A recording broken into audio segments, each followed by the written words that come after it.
किसान भाइयों नमस्कार। स्वागत है आपका हमारे यूट्यूब चैनल स्मार्ट एग्रीकल्चर में। लहसुन के पौधे को शुरुआत से लेकर अंत तक सभी प्रकार के कीट और रोगों से सुरक्षित रखना बहुत ज़्यादा ज़रूरी होता है, नहीं तो आपके लहसुन की पैदावार कम निकलेगी। लहसुन में अनेक प्रकार के रोग लगते हैं, जैसे जलेबी रोग, झुलसा रोग, पीलापन, फफूंद जनित रोग। इसके अलावा जड़ में कीड़ा लगने और थ्रिप्स लगने के कारण भी कई रोग लगते हैं। तो आज इस वीडियो में हम इन सभी रोगों के लगने के क्या कारण होते हैं और आप इन रोगों को दूर करने के लिए क्या उपाय अपना सकते हैं, इसके बारे में हम पूरी डिटेल के साथ बात करेंगे। इसलिए आप वीडियो को अंत तक ज़रूर देखना और आप हमारे चैनल पर नए हो तो चैनल को सब्सक्राइब करके उसके पास जो घंटी के निशान है उसे ज़रूर दबा दीजिए। किसान भाइयों, सबसे पहले हम बात करते हैं जलेबी रोग के बारे में। तो आपने लहसुन में जलेबी रोग अधिकतर बार देखा होगा, जिसमें लहसुन की पत्तियां टेढ़ी मेढ़ी बनना शुरू हो जाती हैं। तो यह दो कारण से होती हैं, पहला थ्रिप्स के कारण, दूसरा है वायरस के कारण। अगर थ्रिप्स के कारण लहसुन की पत्तियां टेढ़ी मेढ़ी हो रही हैं तो किसान भाइयों उसके लिए आपको सिजेंटा की अलीका का प्रयोग करना चाहिए। अगर वायरस के कारण पत्तियां टेढ़ी मेढ़ी हो रही हैं तो आपको पत्तियां टेढ़ी मेढ़ी होने के साथ साथ पत्तियों पर सफ़ेद रंग के धब्बे भी दिखाई देंगे। तो वायरस का कोई इलाज तो नहीं है, लेकिन आप वायरस को बढ़ने से रोक सकते हैं। वायरस को एक पौधे से दूसरे पौधे में फैलाने का काम करती हैं सफ़ेद मक्खियाँ। तो आपको उसके लिए एसिटामिप्रिड का प्रयोग करना चाहिए। किसान भाइयों, दूसरे नंबर पर बात करते हैं फफूंद जनित रोग के बारे में। फफूंद के कारण लहसुन के पौधे में अनेकों प्रकार के रोग लगते हैं, जैसे तना सड़न की समस्या देखने को मिलती है, कंद सड़ने लगता है, पत्तियों पर धब्बे पड़ जाते हैं, पूरा पौधा सूख भी जाता है। तो किसान भाइयों, अगर आपको फफूंद जनित रोग देखने को मिल रहा है तो उसके लिए आपको किसी अच्छी फंगीसाइड का प्रयोग करना है।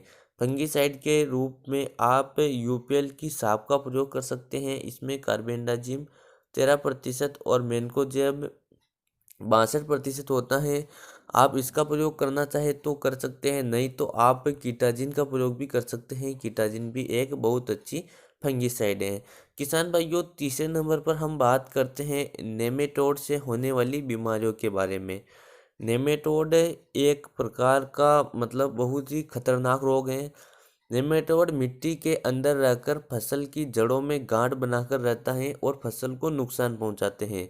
इसके लगने पर पौधे का आकार बौना और पत्तियां पीली और पौधे मुरझाने लगते हैं, जिससे पैदावार बहुत ज़्यादा कम होती है। तो अब इसकी रोकथाम के बारे में बात करें तो आप नेमेटोड की रोकथाम के लिए कार्बोफुरान 3% जीआर की 10 किलोग्राम प्रति एकड़ के हिसाब से मिट्टी में प्रयोग करें। तो किसान भाइयों, ये हमने बात की निमेटोड से होने वाली बीमारियों के बारे में। चौथे नंबर पर हम बात करते हैं जो कीट लगते हैं, जिसमें थ्रिप्स हो गया, माहू हो गया या कोई भी रस चूसक कीट अगर लग रहा है तो उससे भी अनेकों प्रकार की बीमारियां हो सकती हैं। जैसे थ्रिप्स के कारण पौधे में पीलापन आता है, पत्तियां मुरझाने लगती हैं, जलेबी रोग आ जाता है। इसके अलावा और भी अनेक प्रकार के रोग आते हैं जिससे हमारी पैदावार कम निकलती है। तो अगर कीट के संबंधित रोग लग रहा है तो आप किसी अच्छी कीटनाशक का प्रयोग करें, और अच्छी कीटनाशक के रूप में मैं आपको रिकमेंड करूंगा आप सिजेंटा की अलीका का प्रयोग करें। अलीका का आपको बहुत ही शानदार रिजल्ट मिलेगा। किसान भाइयों, पांचवें नंबर पर बात करते हैं जो जड़ में कीड़ा लगता है उसकी रोकथाम किस प्रकार से करें। तो जड़ में आपको सफ़ेद रंग का कीड़ा दिखाई देगा जो आपको सामान्य आंखों से बहुत मुश्किल से दिखाई देगा। किसान भाइयों, जड़ में कीड़ा लगने के कारण पौधे की पत्तियां पीली पड़ना शुरू हो जाती हैं, पौधे की ग्रोथ रुक जाती है, पौधे मुरझाने लगते हैं और आपकी पैदावार बहुत ज़्यादा कम निकलती है। तो किसान भाइयों, जड़ में कीड़े को नियंत्रित करने के लिए आप क्लोरपाइरीफास 50% का उपयोग करें, या फिर आप बायर के रेजेंट कीटनाशक का प्रयोग भी कर सकते हैं। किसान भाइयों, छठवें नंबर पर बात करते हैं लहसुन में पीलापन को किस प्रकार से दूर करें। तो पीलापन आने के 5 कारण हो सकते हैं। इन कारणों के बारे में मैंने एक डिटेल के साथ वीडियो भी बनाए हैं। किसान भाइयों, पहला कारण थ्रिप्स के कारण भी पीलापन आ सकता है, तो आप सिजेंटा अलीका का प्रयोग करें। उसके अलावा जड़ में कीड़ा लगने के कारण भी पौधे में पीलापन आ सकता है। इसके लिए आप किसी अच्छी कीटनाशक जैसे क्लोरपाइरीपास 50% या बायर रेजेंट का प्रयोग करें। फंगस के कारण भी पीलापन आ सकता है तो आप यूपीएल साफ या कीटाजिन 48% का प्रयोग करें। इसके अलावा नाइट्रोजन की कमी के कारण भी पौधे में पीलापन आ सकता है तो आप पर्याप्त मात्रा में यूरिया का प्रयोग करें। और किसान भाइयों, यूरिया के ज़्यादा प्रयोग के कारण भी पौधे की पत्तियां पीली पड़ सकती हैं तो यूरिया का संतुलित और सही तरीके से प्रयोग करें।